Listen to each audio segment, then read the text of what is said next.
கார்த்திக் தீபா சீரியலில் வேறு லெவல் ஒரு ரொமான்டிக் ப்ரோமோ வந்திருக்குன்னே சொல்லலாம். மிஸ் பண்ணாமல் ஃபுல் வீடியோ கேளுங்க. பாட்டி வந்து ஒரு பொண்டாட்டியை கண்டுபிடிக்கிற போட்டியை வந்து சொல்கிறாங்க. அது என்ன பொண்டாட்டியை கண்டுபிடின்னு அபிராமியிலேருந்து எல்லோரும் கேட்டோன்னா, ஆமாம் இங்கே இருக்காங்கல்ல இந்த பொண்ணுங்களுக்குள்ளே வந்து உங்கள் ஒய்ஃபை வந்து ஒழிச்சு வச்சுருவோம். ஒழிச்சு வச்சோன்னே நீங்கள் யார் கையை வந்து தொட்டு அவங்க ஒய்ஃபுங்கிறத கரெக்டாக கண்டுபிடிக்கணும். இதுதான் இந்த போட்டி அப்படின்னு சொன்னோன்னே, எல்லாருக்குமே இந்த விளையாட்டு விளையாடணுமா அப்படின்னோன்னா, ஆமாம் எல்லோரும் விளையாடணும் அப்படிங்கிறாங்க. என்ன பண்ணான்னு திட்டுறாங்க. ஐஸ்வர்யா ஒல்லியாக இருக்கிறவங்களுக்கும் குண்டாக இருக்கிற கைக்கும் கூட கண்டுபிடிக்க தெரில, இதெல்லாம் வந்து நீ ஹஸ்பண்ட் அண்ட் ஒய்ஃபாக வர வாழ்கிறீங்க வாங்க போங்க அப்படின்னு சொன்னோன்னா, ஐஸ்வர்யா என் கை கூட கண்டுபிடிக்க தெரிலன்னா நீலாம் என்னையா ஹஸ்பண்டு அப்படின்னு திட்டுறாங்க.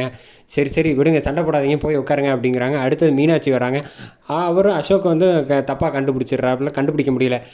கார்த்தி நீ தான் அடுத்தது, தீபா போய் நில்லுமா அப்படின்னோடனே பாட்டி நிற்கிறாங்க. நின்னோடனே கார்த்தி வந்து கண்ணில் கட்டி விட்றாங்க. பாட்டி கட்டி விட்டோன்னா கண்டுபிடிச்சிடலாம்.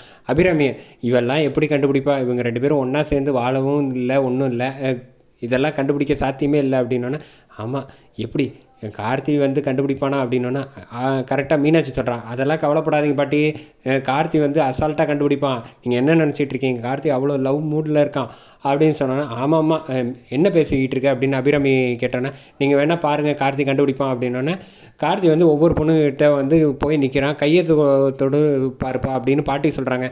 உங்களுக்கு என்ன கண்டு தானே பிடிக்கணும், நான் கையை தொடாமையே கண்டுபிடிக்கிறேன் அப்படின்னோன்னே, அடேங்கப்பா அது எப்படி முடியும் அப்படின்னோடனே, ஒவ்வொருத்தர் பொண்ணுக்கிட்டே வந்துட்டு இவங்க யாரும் கிடையாது அப்படின்னு சொன்னோன்னே, அது எப்படிப்பா நீ தொடாமையே சொல்கிற, அதெல்லாம் அப்படி தான் அப்படின்னு சொல்லிட்டு கார்த்தி வந்து கரெக்டாக வந்து தீபா முன்னாடி நிற்கிறாங்க. தீபா முன்னாடி நின்னோன்னா தீபா வந்து, கார்த்திக் சார் நான் தான் நிற்கிறேன், கரெக்டாக சொல்லிடுங்க அப்படின்னு மனசில் நினச்சிட்டு இருக்காங்க. கரெக்டாக வந்து தீபாவை பார்த்து இவங்க தான் அப்படின்னு சொன்னோன்னா, பாட்டிலேருந்து மொத்த குடும்பம் அபிராமிலாம் அதிர்ச்சி ஆயிடுறாங்க.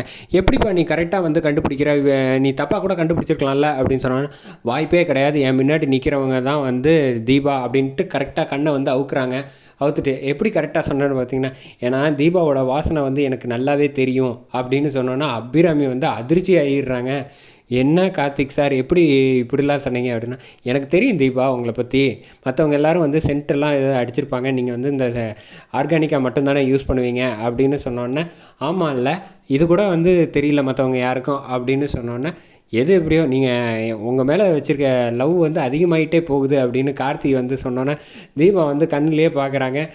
மீனாட்சி வந்து சொல்ல ஆரம்பிக்கிறாங்க, என்ன கார்த்தி நீங்கள் 2 பேரும் வந்து உங்கள் கெமிஸ்ட்ரி வந்து அவ்வளோ நல்லா இருக்குன்னே சொல்லலாம், கண்ணு கொட்டுற போகுது. முதல்ல வந்து பாட்டி சொல்கிறாங்க, திஷ்டி சுற்றி போடுங்க, இவங்க 2 பேரும் இத்தனை வருஷம் ஆகி வந்து யாருன்னு கூட தொட்டு பார்த்து கூட கண்டுபிடிக்க தெரியல.